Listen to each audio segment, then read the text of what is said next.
Hello, everyone. So, it's a Sunday morning, and it's a great day because I'm going to try to do the final challenge of the TriLockAthon challenge that Steel Pinnings is hosting. And I've only recently started making challenge locks, so this comes in handy, this particular challenge, because it's going to incorporate what I've learned. And you'll see that in my challenge locks that are going out in the community. I'll start off with the things that I knew, and as I get better, I still haven't done pin and pin yet, but I'm going to start incorporating those, once I do that.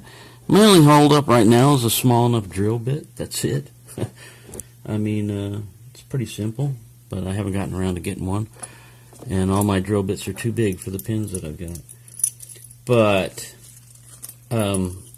so, on this particular Stanley lock right here, I had to fill in the construction holes because I already fell for that trap.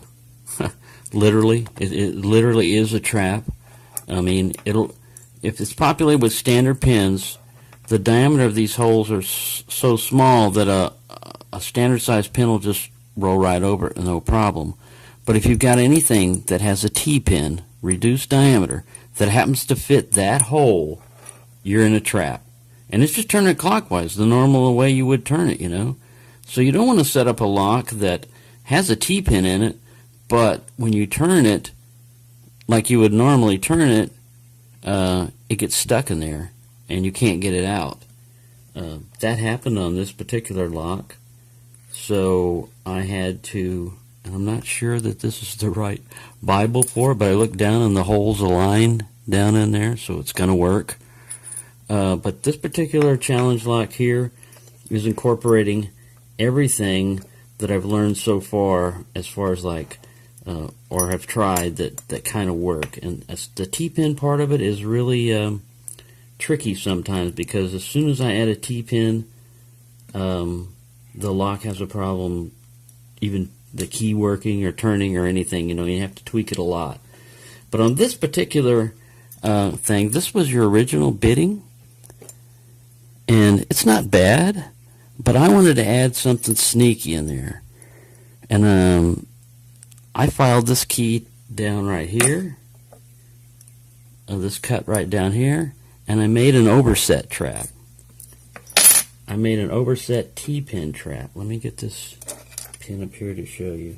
I modified the longest cut key pin that I could find. I don't have my light on in my camera for some reason. See if he's going to focus without my hand holding it there. No, maybe not. Sorry. I don't know if you can see that. I'm trying to hold this with the background. Let me set him there. And get the damn camera to wake up. There we go. Thank you for waking up. See that? So I took a key pin and I made a couple of nice little serrations, and then I tapered him down so that when that pin is sitting in here and you go to pick it, if you touch this chamber, if you touch it at all, and we all touch the pins, just to check the pin state, we gotta check them. So I'm hoping that I'll get somebody caught up. There he is in there. I'm hoping to get somebody caught up, because if you take the pin out, look at that. No room. It's flush. That is an overset trap, a really true overset trap, because there's absolutely no room, and he's deep enough. You've got to get past him to get these other high ones. So I think this is going to make it for a very challenging challenge lock. 6 pins. I've added a 6 pin.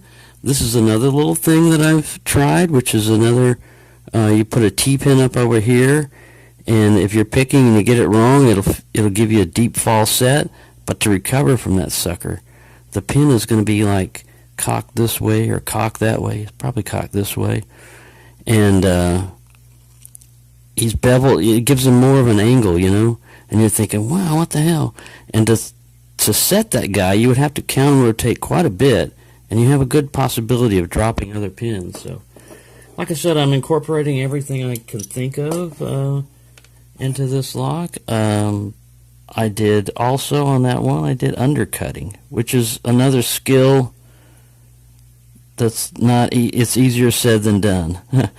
Because getting undercutting is not always easy without messing up the lock. And I threaded this chamber here, and this chamber here. I left these two guys standard in the Bible. I mean, in the plug. And up here in the core, yes, this is the Stanley one because it had that little plate over there to protect the pins from dropping out when you do a 180. But I went through the stack up here and I threaded, sorry, I gotta get to where I can see it, 2, 3, and 6. 2, 3, and 6 are threaded up in the chamber. I'm up in the Bible. And this is another thing I learned also from just from experience of doing it and from listening to Bill Bacardi and stuff. He usually doesn't thread the Bible because the springs will get caught up in here and get stuck. And if a spring gets stuck, all you've got is gravity working on that driver to hold it down towards the shear line or let it drop even further. And if it gets stuck back there, like if it's a serrated pin also, and it gets stuck in the serrations along with the spring, you basically wiped out that chamber as far as like needing to pick it. You don't even need to pick that chamber. That pin, that key pin that's sitting down there, doesn't have to do anything for you to open that lock because the driver never goes down to the shear line. And the key pin is usually pushing up to push the driver out of the way so that you can turn the plug. And with that stuck back there, and that's a common mistake in challenge locks. Crush pins, I do that a lot. Sometimes this happens during assembly. I mean, not crush pins, crush springs. So you learn, you live and learn. And this lock already has a little cutout to let you know what front is. That's another problem you can get. But my whole intention is to show you what I'm going to do in here, get it done, and then if I can, try to pick it on camera. And then once it's picked, I usually don't always pick my own challenge locks on camera, but I will try to pick them before I send them out. So this is just like the preliminary part of the thing. It'll be in like 2 or 3 stages, and then I'll finally show the final one. But I just want to let you know this is what I'm doing towards that. I was going to use another lock body that I was using on challenge number 2, but this one, like I said, I made that overset trap, and I modified the key, and I've done a lot to this lock already to make it a challenge lock. And this one's going to incorporate everything I've learned so far. And I'm not going to throw in my super secret, well, not super secret, but super sneaky ones. There's a couple of them floating out there that I've got some tricky stuff in. That hint, hint, you know, tricky stuff. The only problem with these, they will give you a lot of fun feedback and everything, but if you get it caught in the trap that it's designed for, you'll basically shear this little in between the ball bearings there. You'll shear that, and you'll get the lock open, but when you go to check the key pins, you're going to find a ball bearing sitting in one side and a ball bearing sitting in the driver's side, and you'll never be able to duplicate that again unless you get another keychain and cut it and put it in there. But it was interesting, and there's things like you can throw in wood screws and you know, different things like that just to make it more interesting. I've got key pins lying around here, and I don't think they belong to this guy, but they might. I've got pins everywhere. I've got a lot of challenges going on. So there you go. That's what I'm going to do. I'm basically going to incorporate everything I can into this challenge lock, and then I'm going to try to pick it. And if it's a really good challenge lock, it'll give me a lot of feedback, a lot of clicks, and I may not even be able to get it open, which is very possible. So, thanks for watching, and sorry this isn't a picking video yet, but it's leading up to one.